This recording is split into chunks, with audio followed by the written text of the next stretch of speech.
ఇంట్లోనే KFC style chicken popcorn ఎలా చేయాలో చూపిస్తాను.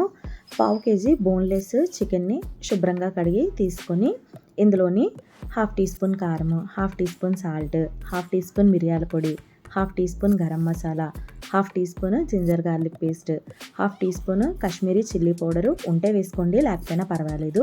వీటన్నిటిని చేత్తో బాగా కలిపి పక్కన ఉంచుకోవాలి.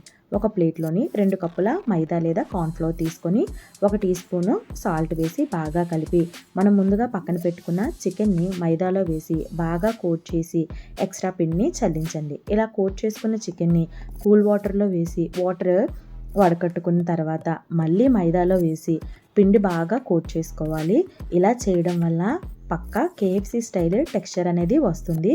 దీన్ని కూడా ఎక్స్ట్రా పిండిని చల్లించుకొని డీప్ ఫ్రైకి సరిపడా ఆయిల్‌లోని వేసుకొని మంట మీడియం ఫ్లేమ్‌లో పెట్టి ఫ్రై చేసి తీసుకోవడమే.